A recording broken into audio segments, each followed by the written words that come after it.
Hey, this is Anney. And Samantha. And welcome to Stuff Mom Never Told You, a production of iHeartRadio.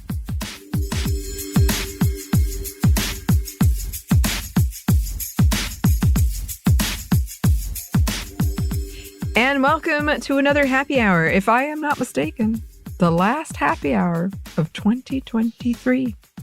As always with these, if we discuss any product specifically, unless we say it specifically, it is not a sponsor. They could be a sponsor later, but they are not currently now. Also, drink responsibly if you choose to do so. Take care of yourself. Samantha, we did discuss this because we're doing a big recording session. And so perhaps we're drinking the same thing we were in the last happy hour. But what are you sipping on? So we've had a few episodes since we started with the drink, and now I'm out of that drink, so I'm sticking with water. Oh, nice. Yeah, so I have switched over. Okay, cool. Well, I haven't. I'm still drinking sake. That is snow-themed. It is one of my favorites because it is very cold today where we are in Atlanta. And so I guess I'm a masochist and was like, I'll drink cold sake that is based on snow. But it is delicious. So for this episode, I don't think it's a unhappy hour. I'm trying to think about it. I like that you're trying to convince yourself. I'm trying to convince myself. I guess it would depend on the person. But I guess before we get into it, Samantha, you are someone I associate a lot with New Year's now. Even though we don't necessarily hang out on New Year's, I feel like you were the precursor to my New Year's thing, which is leave me alone. It's true. Because we started talking about what we were doing for New Year's with the Roaring Twenties, which took me forever to figure out why it was called that. And I was like, oh, okay, I get it. And that was the year that I believe I had stayed at home by myself. I think that was the first. I think I'd done that before, but like that was the first. Like, no, I'm definitely not going anywhere. You had fun, and you were debating about going or not, and you went to Athens, right? I went to Athens. Yes, I did. Yeah, and then from then on, we were in pandemic level. So either we were together or we FaceTimed each other, right? Yeah, or we would send each other like pictures or videos, or because I can't remember when the Spider-Man / my onesie was. Yeah. Which we had, which was a delight. But then, then the pandemic, and then like we were kind of quarantining with each other. So we're like, let's do Sunday with, or whatever else with, hanging out, right? Yeah. So essentially, I believe the year before the pandemic, you and I were hanging out at a local restaurant, and that was when I got my taste for macaroni and cheese on New Year's, which is now a tradition.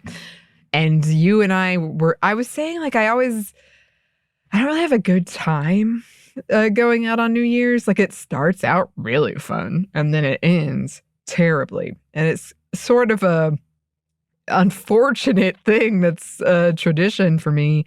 And you were very like, why don't you just stay in and we'll get in these onesies and we'll like celebrate it from afar. Yes. And we sent, it's still on my Instagram. Should I delete it? Probably. Yours isn't that bad. Mine is kind of like a minute of me as Spider-Man with a sparkler. And it was nice. It was really nice. It was like we were kind of celebrating for a moment. I got my mac and cheese. Yep. You got like several helpings of mac and cheese that day. Several helpings of mac and cheese. I've already prepared. Is that also when you gave me the practical joke gift? Because you thought you were so funny. And I was so confused. I was hilarious. I was laughing my ass off, and Samantha was like, what is this? Yes, I had to ask. I was like, so what is this? So Samantha, since starting on a podcast, had desperately wanted a mattress from a company, because that is a big trope. Yes. When I started, by the time I came on, you and Caroline and Kristen all got like 16 different mattresses from different companies. I was like, I need a new mattress. Where's my mattress? And every time we would get an offer, it would fall through. I did finally get a mattress, and it was way heavier than I expected. But yeah, so I was really, really adamant that's what I wanted, because they did ask us, what would you be willing to do? What sponsorships are you looking for? But then I was like, oh, this is funny, because I'm just going to get on to, at that time, it was Ben and Lyle, who are our ads people. And I was like, where's my mattress? Where is it? Give me my mattress. And poor Ben. I gave him hell. So this entire time, Anney also, like, which is so perfect. Like, I will be like obsessive with something, and I'm like, I want this. And when it comes to our sponsorship or something with our show, and then Annie's like, I got it as a Christmas gift, but I got the joke version. Because I also have a 3D printed gravestone. Yeah, I do. I gave that to you. Yep. As a Christmas present. Right here, as a reminder. That was basically making fun of an ad deal that went wrong. But it later worked out. We finally got it together. But yeah, no, like that was, and because I wasn't, like, you had so many gifts for me at that point, like you, as we do. But then I was pulling it out. I was like, what is this? Is this for my dog? Because it looked like a comforter for a doll. Yeah. But I was like, what's happening? It was a doll mattress. It was a doll mattress. Where is it now? Because it also came with pillows. It did. And I thought I was the funniest person. And she still laughs today. That was a good one. Anyway, so that was the beginning of our holiday traditions. Yes, which it really took hold. Like, after that, I started to be like, you know what? I don't necessarily like this New Year's thing. I did go to the 2020 Roaring New Year's thing. That was right before the pandemic. Right. When I see those pictures, I'm kind of like, oh, you didn't know it was coming. You had so many hopes. You thought I still think about that episode we did about our hopes for the new year. The new year, all the plans that we had. In 2020. Oh my gosh. But ever since then, I've become I stay in on New Year's. That doesn't mean I won't hang out with people, but like the day of, I'm like, leave me be. And in fact, I told a friend who asked to hang out that day, I was like, no, this is mine. I protect it now. I have my macaroni and cheese, and I have my soup that I make the next day, and it's great.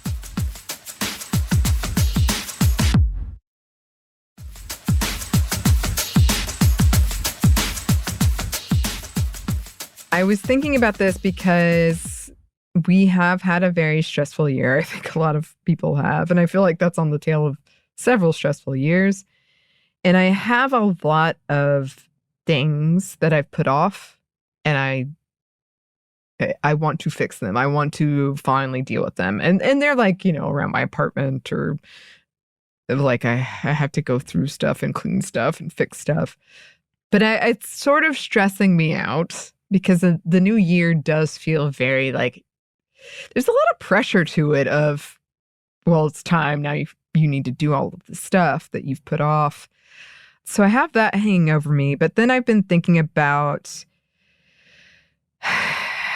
I know I've mentioned this before, but there was a woman that I met when I did, because you didn't go, Samantha, but the We Hike to Heal thing.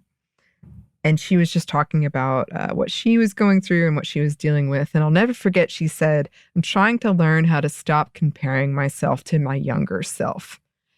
And I feel like I'm really struggling with that right now, too, because, and we've been talking about this in recent episodes, but I have this frame, this digital frame that I love. And it'll have pictures of younger me on it. And I'm like, why can't you do what she used to do? Or why aren't you like she used to be? And I just get really in my head about it. It's a really negative space. And so I'm trying hard in this new year to let that go. Or at least like not make it into such a she was so much better, because in some ways she wasn't. I don't know. It's just, I don't know if you've experienced this, Samantha, but I guess I see her and I'm jealous of her in a lot of ways. And it's a strange thing to be jealous of. But I also recognize that I have improved in a lot of ways compared to what she was. Right. No, yeah, I absolutely. I think when you told me the topic of this conversation, I was like, oh my God. Because for the first time in my life, I truly feel my age. And I say that in that my face is changing. My body has completely changed in so many ways. It's not just stuff that happened in the pandemic. It's literally like, okay, it's getting harder to do these things. It hurts when I do this. There are feelings of this that it's just really difficult. Like I am, a big proponent in doing what makes you happy. Just don't, be toxic and or unhealthy about it. But like there are things like we've talked about filling images and trying to think of like things that you want to do, and like I'm actually buying products which I know are absurd. I should not be spending money on products because my skin feels drier, and as a person of color, I've never really had dry skin, to the point that I was so oily that I was desperate to fix the oiliness and being mad at it, essentially. Which now though, like the shiny is in, but like things like that, because my skin has changed so much. The grays that's coming in my hair, the amount of hair that I've lost because I'm aging, like all of those things, like my hands look different. Just my style is changing, and I'm starting to feel like, oh, maybe I really do look my age, and starting to compare myself to when I was younger. The pictures that I see that I'm like, oh my God, I do not look like that anymore. I feel like kind of how you, this sounds right, how you remember your parents in the prime and thinking that was old. Do you know what I mean? Yeah. Like, and then, but then that, like, as my parents have gotten older, my good friend of mine, Anna, sister to Kristen, who, she and I did the and wine together. That's the beginning of our stuff. We were talking about watching our parents becoming grandmotherly or grandfatherly legitimately, instead of just being the grandmother, grandfather, but seeing them at the age where you're scared that they're going to fall. You're starting to try to plan for emergencies for them, like stuff like that just shocks you. But when you think about your parents, you kind of go back to what you remember growing up and realizing I am at that stage.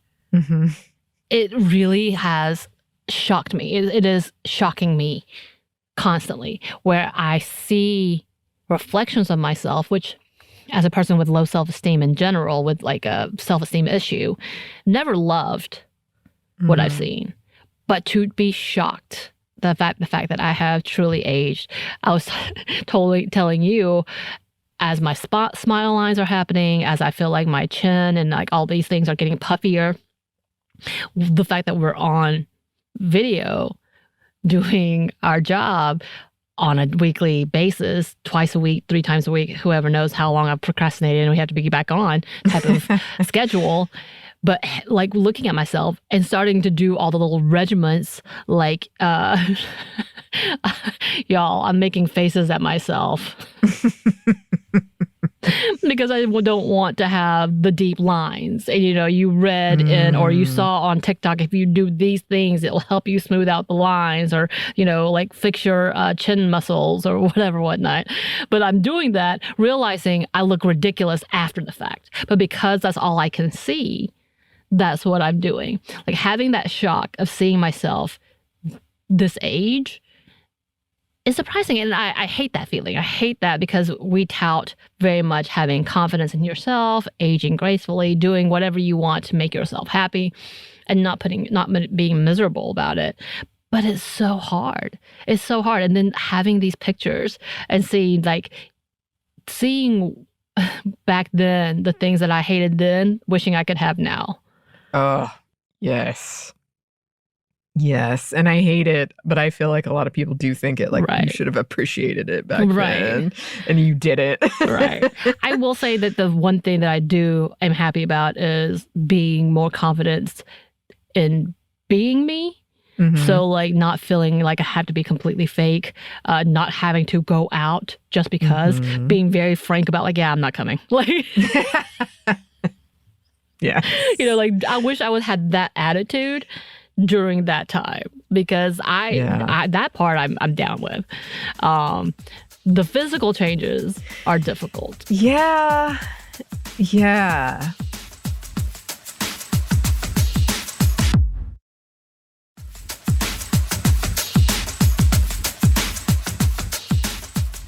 And it's frustrating because I feel like a lot of the stuff I was doing when I was younger was unhealthy. And I wish, and by that I mean I was just like exercising too much and eating too little. But I wish that the drive I had then, I still had now, but now I'm so tired and the pandemic happened and I was like, but it also made me think about why I was doing that in the first place. And then what do I really value? And then I know that we've talked about this, but you do. I mean, as you get older, you change. Like, I don't have that energy anymore. I don't, whatever that was amazing, but it's gone. It's done. Again, like when I was talking to you about the Dragon Con and doing all the outings, I was like, oh yeah, I probably would have liked that about 10 years ago. But now I'm like, nah, I'm done. Y'all, that sounds awful. You guys have fun. Yeah. And I think that, you know, that can feel strange because, especially for someone like me who's like, I love these things so much, it'll never change, never. But you do. And I think that it's not healthy to look back at your younger self and think, oh God, like very negatively about who you are now. I think that it's natural that you change. And, you know, also, I don't do what I did at that point. So it's sort of like a, well, what did you expect? That's the thing. It's like, yes, that's true. But sometimes it just is. Like I said, with my face and my hair. Yeah. Sure, I could diet and do all the things, but like me losing my hair, it just is. And I'm not saying it's bad, as in like, you know, some other people who've gone through some things and the stress and all of that, but it's noticeable. It is noticeable how thin my hair has gotten since when I was, even 4 years ago, it was so thick, and like everybody commented about how thick it was and having a hard time growing it even. It just happens. And as much as I wish we didn't age like that, you know, at the same time, and I hope it's not coming off as ableist with these concerns, but just like most people in the disabled community will tell you, being able-bodied, that's temporary. And whether it's because you're aging or because of other things, it just happens. And yeah, I'll catch my knee every now and then going out from me just standing up, and I'm like, oh my God, what just happened? Everything pops. If I've been in a position too long. So as soon as I get up from this desk, everything's going to pop. And I'm going to be a little concerned about everything popping. You know, like it is. And like, I know many people my age that are dealing with arthritis already. And whether that's because it's genetic, they were predisposed to have that as an issue at an early age or whatnot.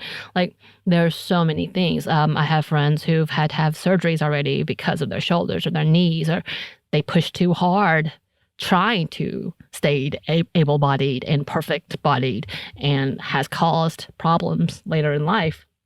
I'm kind of concerned about what I might have done when I was running, as much as I was running for a thick girl. Thick, short girl. But there's so much that, yes, like I don't think, I feel very fortunate. I feel very fortunate to be in the health that I am. I absolutely do. But it's so hard not to wish. Yeah. Or look back at that past, or look back at something and be like, I wish I was able to do this. I wish I was able to do that. Because, yeah, like, going out and doing more things. Sounds like an amazing idea. Let's say it that way. Because it doesn't sound amazing to me. Yeah. Yeah. And it's also been interesting because like I feel that I'm on a strange backswing where I'm being so protective I don't want to do anything, but then I'm getting pulled into new things. So I feel like I'm like I need to find a happy medium, and I haven't found it yet. I haven't found between isolating all the time to going out all the time. I'm trying. Maybe you just gotta have to think of it as seasons and not necessarily a middle ground. Like sometimes you just are busy and it happens and that's okay. And then sometimes you get to have that downtime and it lasts a little while and that's okay. Like I thought about that with the holidays because the last 3 weeks, I have seen people, more people, and I loved it. I loved every bit of it. Like I got to see my friends that I haven't seen forever. I'm talking to people. We're going to do a whole Zoom call, which I don't do typically with my friend in Canada and in England, like being able to talk to people. I've gone out to see my family, like my niece and I had dinner, which I haven't seen her in a minute. Like all of these different things. I've gotten to see my friends. I got to celebrate Caroline's birthday with that group of people. I've been helping people, like things that I don't necessarily want to do all the time. This season has happened. And that's great. But maybe instead of trying to find there's no middle ground, just seasons of it. And then you move on. Yeah, that's a good point. That's a good point. Well, I guess I'm just...